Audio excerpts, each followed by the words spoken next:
Hi. Hi. Happy Monday. Yeah, it's October, spooky season. I like your fit, but we'll get into that. You like what? Your fit. It's cute. Oh, thanks. I'm sorry. I tried to turn my volume up and I turned it down. All right, it's Monday. Welcome to Track Girl Summer. I'm your host, Natasha Hastings. This is my co-host, Kori Con. This is my co-host, Kori I Carter. don't, It's I don't Monday. know Let who me you get were it saying. together. I don't know who I was saying either. And we're Track Girl Summer and we're bringing the culture to track and field. Yes. Track girl summer. Track girl summer. Follow me, Natasha Hastings, Twitter, IG, Facebook, YouTube. Follow the Kori Monster, Twitter, IG, YouTube. Most important, follow Track Girl Summer, trackgirlsummer.com. We're on Twitter, IG, YouTube. We're bringing the content, we're bringing the shenanigans. Get your merch. Once you get your merch, take a picture, tag us in your pictures so that we can share your pictures and share the love. Um, yeah, we're bringing another dope guest today, so let's just get into it. Well, before, of course, like my my gardener is like pulling a leaf blower right outside my window. But before we get into that, we got to get into the fit check. So today's hair was inspired by our guest because he loves the rose emoji. And then, gotta give y'all a little clavicle. And then, can you believe these leather pants are Jordan? Oh, And okay, Jordan. Kovu said he's a huge Grant Holloway fan too. He's matching with it, and I don't know why he insisted on putting his cuff links on, his little cuffs on for the show. But he was like, it's very formal, very, he just wanted to like bring it today. So he's wearing his rose shoes in honor of Grant. I don't know why I'm like off center. There we go. Poor Kovu. Well, I didn't get the rose memo, but I'm wearing my signature war paint available at 400mdiva.com. I am also wearing warrior paint. War paint! Look, I'm a warrior. I also be forgetting to plug my lash liner that's also a glue. New hair, I just, you know. And I'm just rocking a little romper, I a love a little, romp. a little fall situation, and no sneakers today, but these Tory Burch fall boots. I love fall. Fall is my favorite fashion season. So this morning I was like, let me do a little zhuzh. Let me do a little zhuzh. And I said, let me give a little Dancing with the Star reject. And, you know. But without further ado, let me introduce our guest. He's an Olympic silver medalist, a 2019 world gold medalist, 60-meter hurdle world record holder. But here's the thing is, you know that dog. You are friends with that dog. And that dog is significantly bigger than you. I don't know why you have an attitude. I'm sorry. Children, you guys know how it is. Sorry, he's a record holder in 60 hurdles and the 100 and then 110 hurdles. He's number 2 all time in the 110 hurdles. He's the Bower winner. In 2017, he was the NCAA indoor champion in the 60 hurdles, and he was on the second place 4x4 relay. 2017 outdoors, he got second in long jump, first in the 110 hurdles. 2018 indoors, he was second in long jump, first in the 60 hurdles, third in the 4x4. 2018 out. This is so long. 2018 outdoors, first in the 110 hurdles, third in the 4x1. 2018 USA's, he was second in the 110s. 2019 NCAA indoors, third in long jump, first in 60-meter hurdles, first in the 60, and third in the 4x4. 2019 outdoors, he was first in the 4x1, first in the 110 hurdles, and second in the 4x4. And in 2019, he was the U.S. runner-up in the 110 hurdles. Did I say everything you've ever done? I couldn't go back to high school because we'd be here all day, Grant.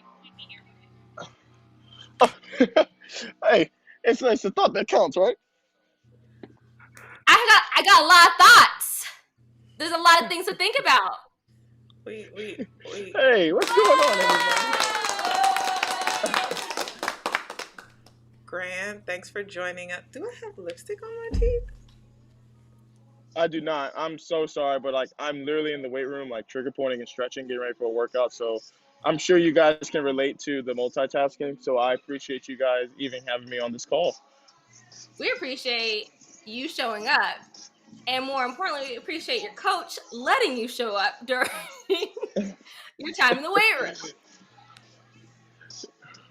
I appreciate it. No, you guys are doing an amazing thing, and I'm so sorry, Kori, about the long accolades, but I'm not sorry. Um, I'm not you sorry know about how it. it goes sometimes. So it's all love. It's all love on my end and a part of it. So I appreciate you guys having me on the call, and I'm looking forward to our conversation. I'm looking forward to it too, because everyone knows I'm a fan of our sport, but I have a special bias when it comes to the hurdlers. So, how did you even get started hurdling? So to be honest, I just wasn't fast enough to run the sprints. So from there, I kind of just went to the hurdles, and I kind of like in high school, I wasn't dominant, excuse me, but I was still, I was able to hold my own, get a scholarship to the University of Florida, and then I think once I got to the University of Florida, I really started making a name for myself, and kind of just wanted to be one of the best hurdlers of all time, and I feel like I'm on pace to do it. I'm not there yet. I still got a little bit of hard work and a couple more medals to get, but I feel like I'm on the right track. Couple more medals. Are we trying to get a world record? Of course. You know how it goes, though. You guys both done the sport. You don't chase the records. It's all about the bling, So get a couple more world titles around my neck, couple Olympic titles around my neck, and I feel like that'll be solidification of who I am as a person as well as who I am on the track. I understand. Don't you have kind of a relationship with the current world record holder, right? So, have I you guys do. talked about you going after that world record? What advice To an he's given you?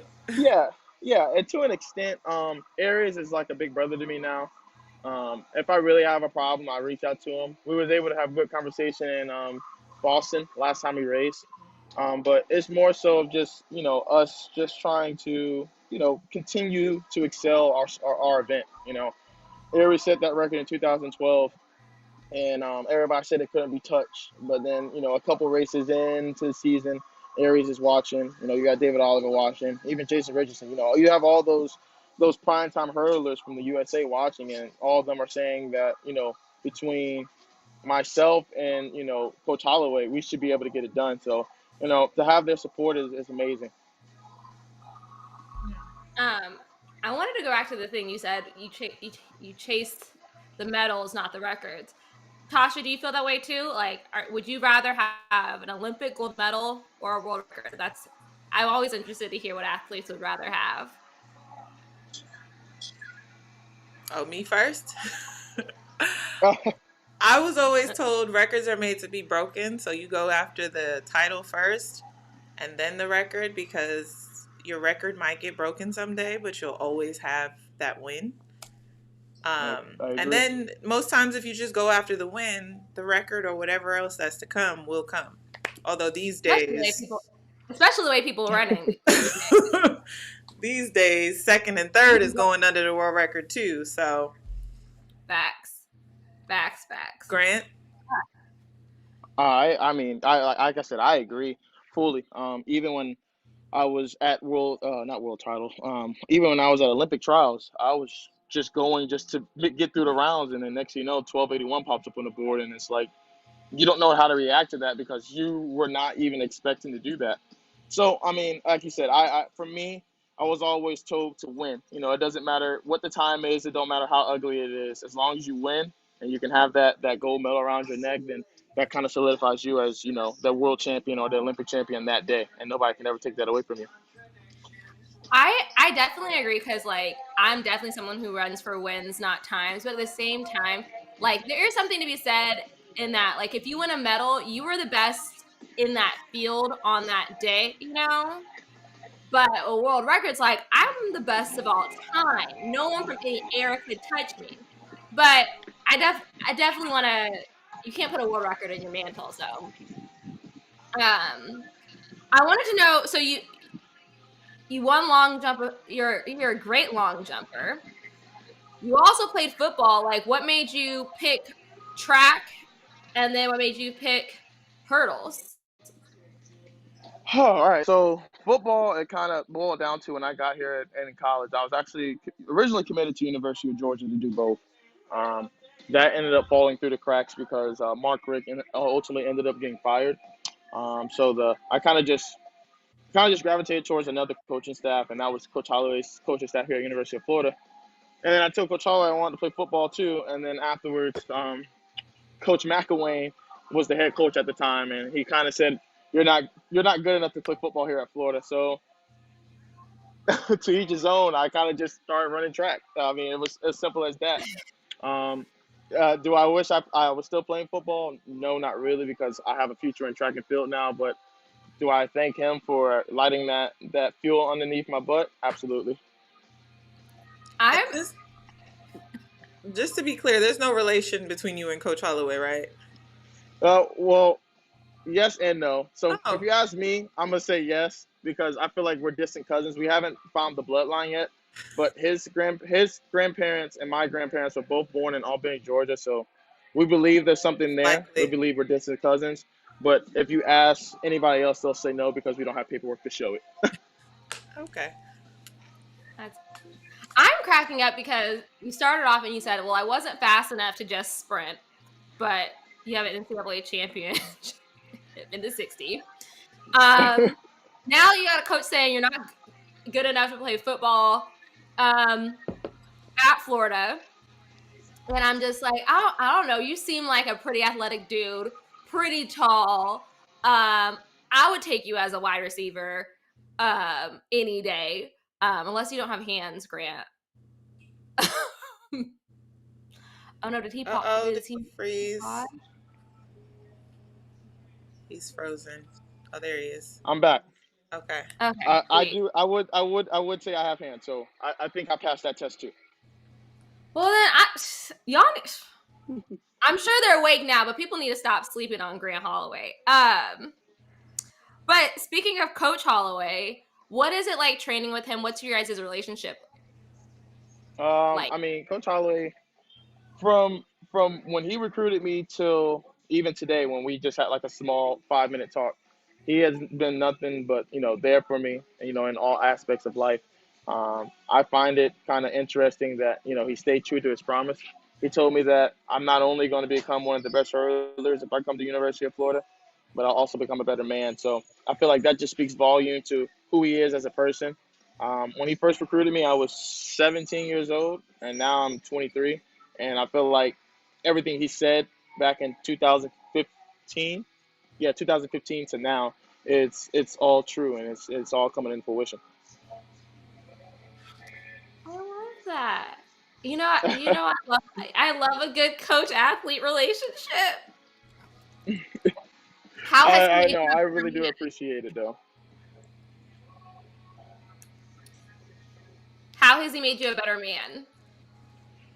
Just in all aspects of life, even like it'll be days where like I have to, handle some family stuff, and he's like, "Look, go do what you gotta do, take care of your family, just come back here whenever you need to," or like he'll give me like a set day, and he's like, "All right, let's get back to work." He understands, that sometimes we have to step out of the athlete shell and actually become, young men for our families. So, just to do that, and just the stuff he says to me when we're having like private talks, and even like if we're at like let's say we're at world championships or Olympics, and I have some stuff going on, or if I have some type of anxiety or stress, I'm able to go to him and be like, look, I'm nervous, or I feel like this, or I feel like that. And he's able to, calm me down, like, and be that kind of like that father figure for me. I love that. How has that relationship been beneficial for you, transitioning from collegiate to professional? A lot of times you don't see the collegiate to professional relationship work out because all of the things that you just spoke about are great, but sometimes it's hard for your collegiate coach to see you as the professional and as the man. Yeah, it's Um, a different Um, dynamic. yeah, I think it worked out for me. I mean, my transition was definitely tough just because of the traveling, and then you got the jet lag, and all the pre meet stuff or the pre European Time races. out, time out, time Uh out. oh. You transitioned to world champion. What are we talking about, Grant? But we're not. Are we not Transition was talking about the first three meets where I struggled and ran 13.3, 13.4? Like don't get me wrong, I figured it out right when I needed it most. transition. But It was a struggle for 3 meets, and then got it yeah, together. hey, 3 meets is a lot for me. Look, 3 meets is a lot for me. I love your the standard that you hold yourself to, because sorry, I didn't mean to interrupt you. I No, just was you're good. You're good. This is your show. I'm your guest. So go ahead, Grant. Um, no, my transition was definitely tough just because everything going on, from traveling to Europe, and just understanding basically what it takes to be a professional track athlete. And I struggled a little bit, and I told him that. But then, like Kori said, I transitioned into a world title, so I couldn't be too upset of the transition. yeah, and so you're still training at the University of Florida, and so you're not with a pro group. And I think that one of the things that I appreciated when I transitioned from college to pro and I went to a pro training group was like I didn't have to be the leader, the one showing everyone how to do things. Like I got to go to Bobby's group and be a rookie and just learn from veterans.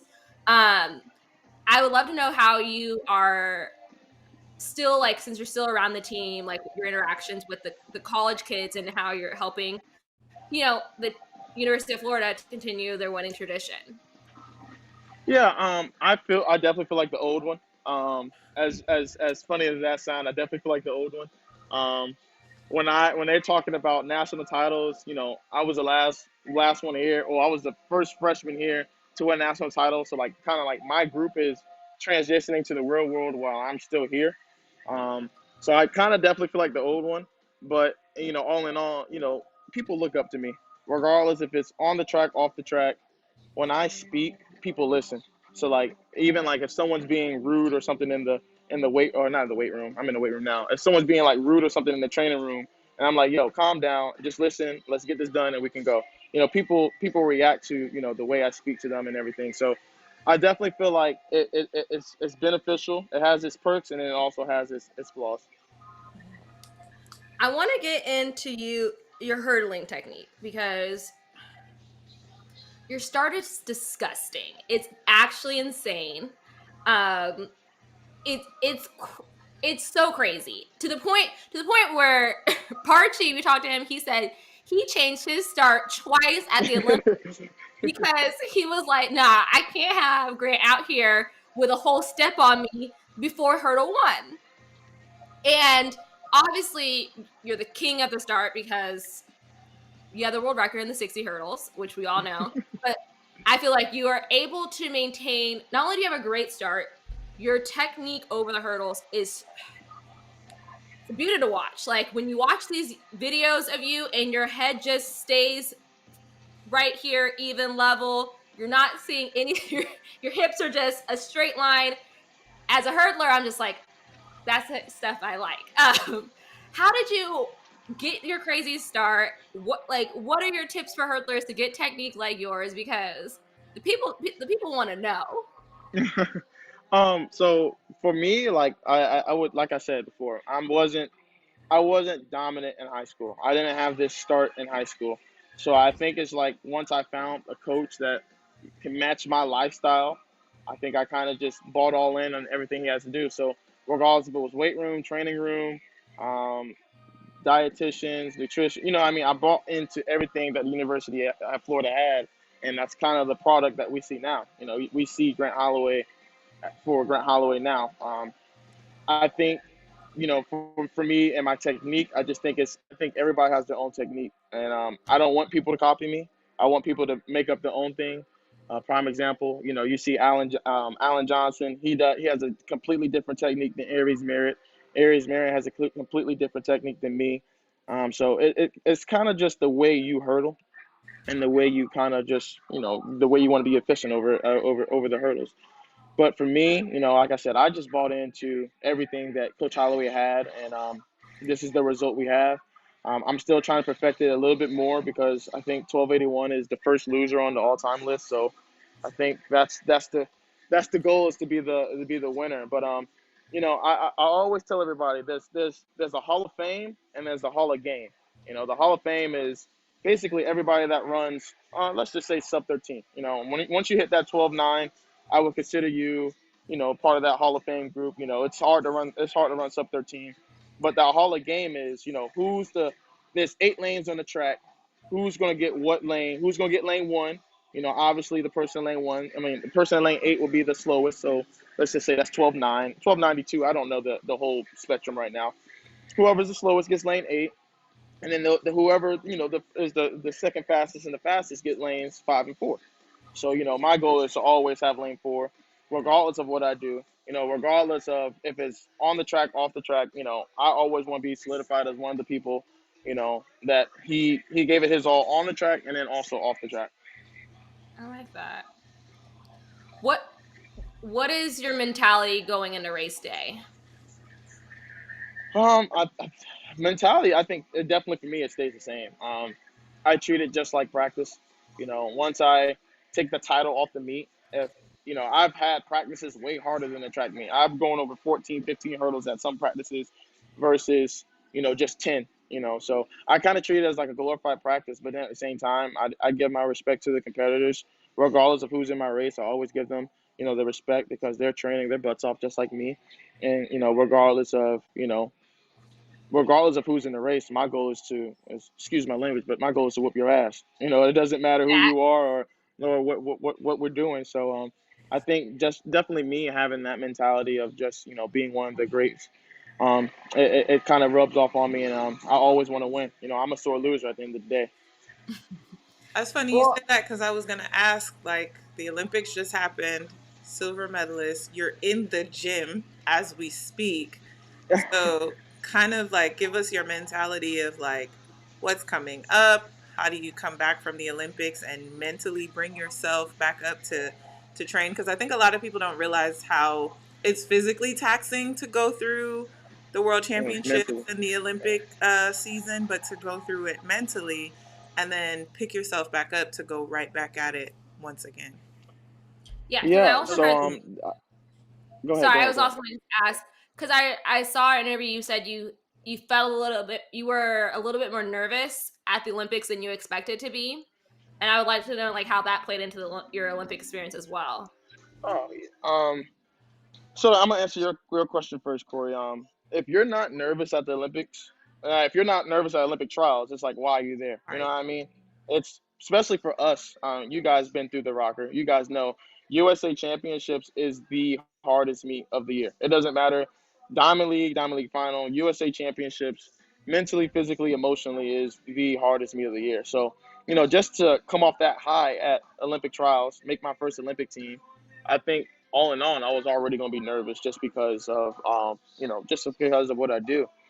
And then just to go to the Olympics and then also have my first chance to run against Sensor Parchment. It's always someone I always adored and always inspired to race against. So I had a chance to race against him 3 times. My prelim round, my semi round, and of course the final.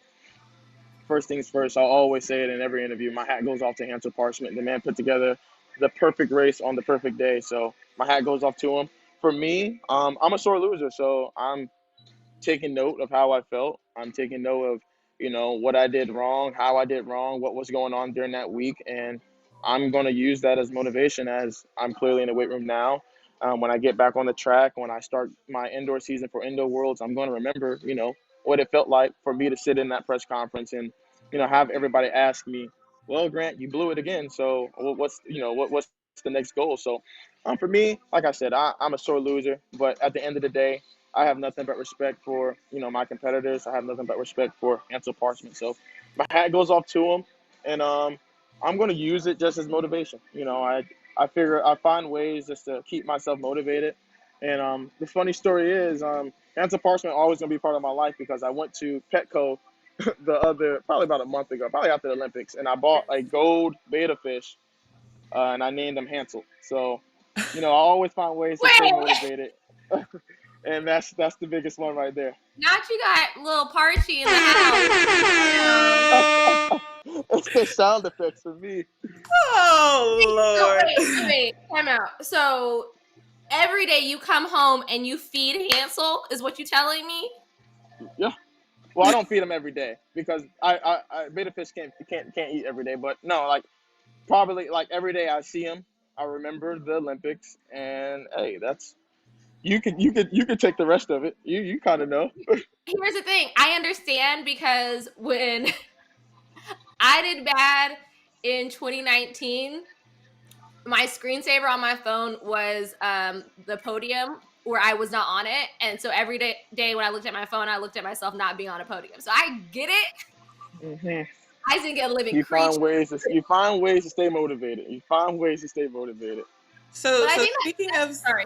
speaking of staying motivated, and we did have Hansel on last week or week before last, and Okay. we did talk a little bit about the Jamaicans kind of moving into. We just look at you guys, right? But like now it's like you got Omar, Hansel, Levy.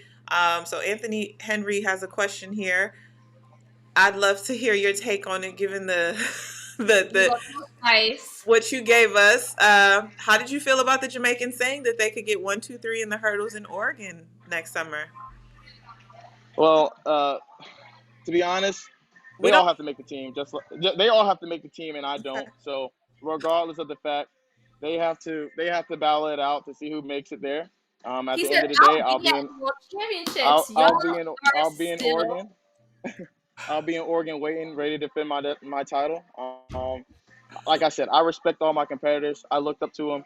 I'm the young one of that whole group, and I've had conversations with all of them. At the end of the day, my hat goes off to them, but they have to be ready on that day, make the team, and then come to Oregon and make it through 3 rounds to see me. Yo-ish. He said, y'all worry about 1, 2, 3. Y'all still have to get to Oregon. I'm there. Waiting. Tokyo-ish. Ladies and gentlemen, this is what you come to Track Girl Summer for. Facts. It's straight facts. He said, I don't know if you know how the qualification system works, but I'm qualified. Well, since we talked about the Jamaicans, and you said you're the young one, I feel like we've got a lot of young talent in the U.S. hurdler, with the U.S. male hurdlers. I love you and D-Rob. You know, D-Rob is one of my children, raised to myself. But I love you and Daniel Roberts' relationship. Devon, I hate when it does this. Devon Allen, as we call him over here. Devon. It is doing amazing. What do you think about the future of the U.S. hurdles? We have a bright future. I mean, we have a bright future only because like we're all me and D-Rob are relatively young. Devon's kind of up there in age, but not really. He's kind of like in between old and young. So we're all doing exactly what we need to be doing. Devon just ran 12:99. D-Rob ran 13 flat in 2019. So I feel like we're all on the stepping stones to bring U.S. hurling where it was before the little drop off that we had. Regardless of the fact, of course, we have Hansel, Ronald, Omar, and then we have some of the other people from you got Andrew, Andrew Pazzi, Orlando Ortega, Sergey. I think we're all working hard. I think we're all gunning for the top spot. But at the end of the day, cream rises to the top. So I think Kori, you said it best. On the day of the competition, it's whoever has the best day that day.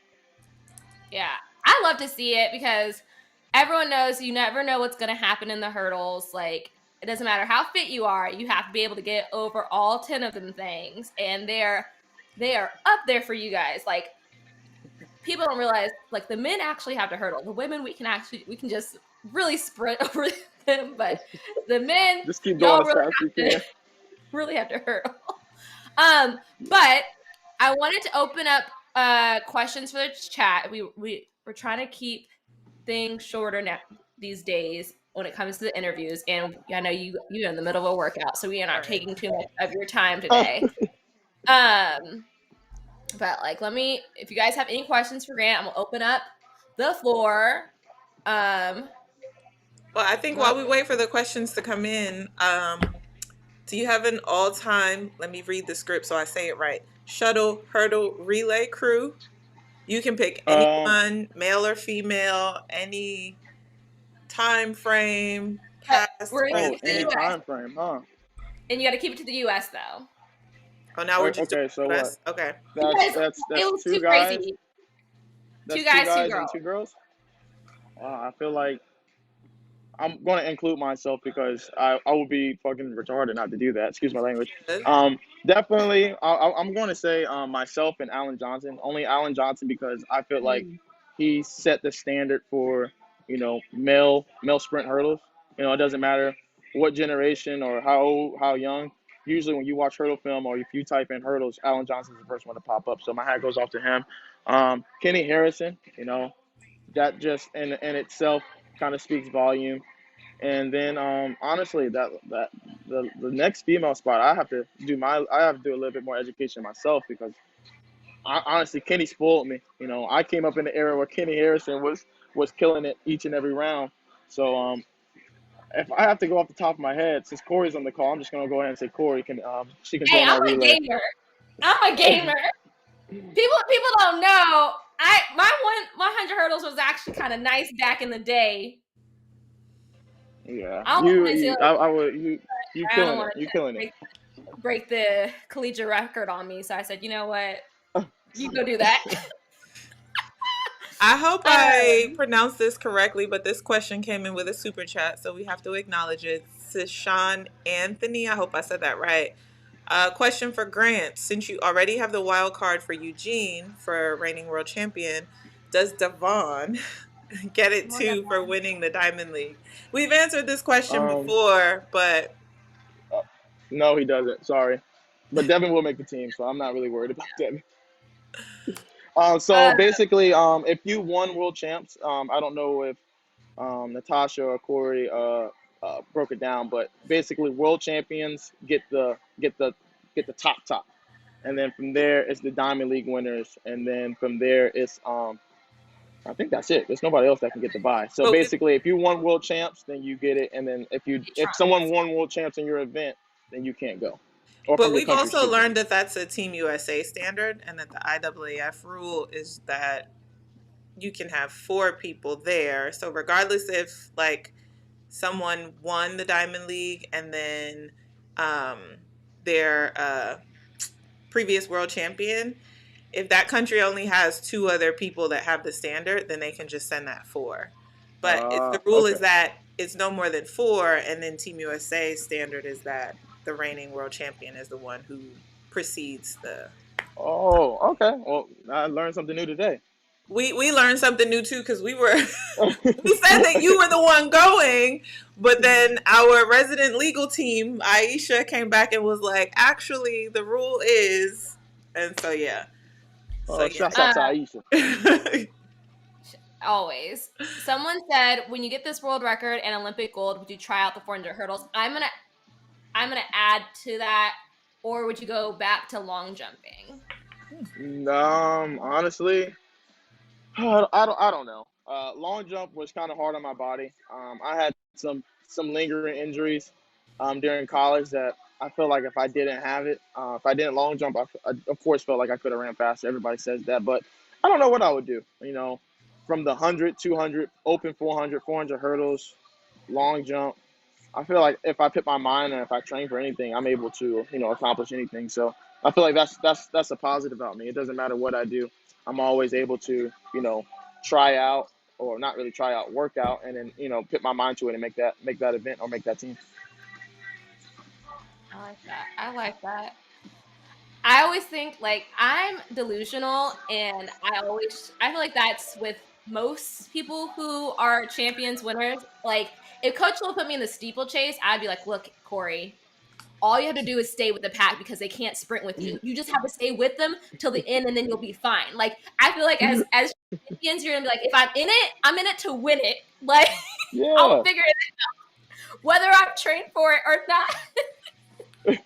Like winners, we try to win no matter that's the that's circumstance. that's that's what makes us great. That's what makes us great. Yeah. Someone asked, how low do you think the world record could go, given the talent that is present in the hurdles at this time? Because you see on the other side of the hurdles, they just making drops, okay? But I think part of it is that you have people. It's an arms race. Like, you have people pushing you. So I would Yeah. love to know how you think it can go. I think, especially with the way men's hurling's coming, you're getting more people running 12. It's not like it's a mystery how to run 12. Like, I feel like with the right coaching and if you're healthy at the time comes and you have the right conditions, 12 is available for anybody. Not just America and not just Jamaica, but for the whole world. I feel like with the competitors that we have in the race, between if you take the top six, the top five, top six times this year, you have two people who ran sub 12 and a bunch of 13-0s. If you put us all in the race on any given day, it doesn't matter who gets out first or who finishes strong. That race is wide open for anybody. So I feel like the world record could definitely go down to maybe 1272, 1266 is that sweet spot that I'm always, flirting with. I think that is definitely possible, with the right conditions, like I said before. And it kind of just comes down to who wants it more. You put us all in the race, and it kind of goes back to the Hall of Fame and the Hall of Game mention that I made.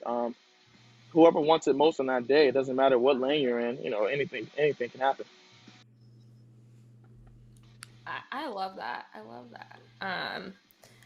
Do you, Tasha, do you have any more questions to ask Grant?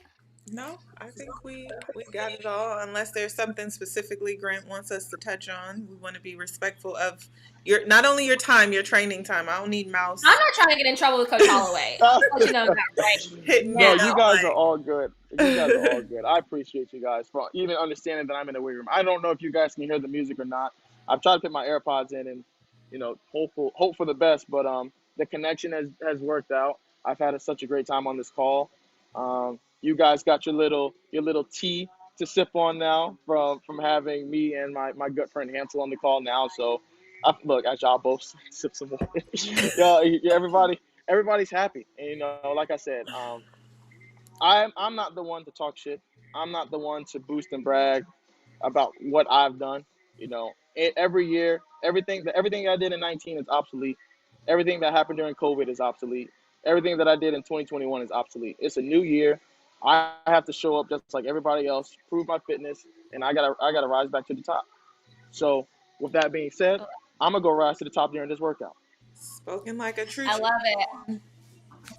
Have a great workout. We really appreciate you taking the time and coming to Track Girl Summer. You guys can follow Grant Holloway at Flamingo, and that's with 2 A's and an underscore at the end. Support him. You spelled it right. I was like, we getting a lot of forehead.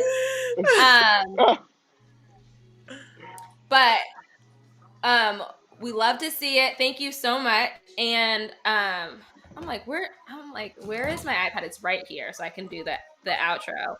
But I feel like I should know it by now. Make sure you follow me, follow Natasha and all the things. Follow Track Girl Summer. Head to trackgirlsummer.com. Get your merch.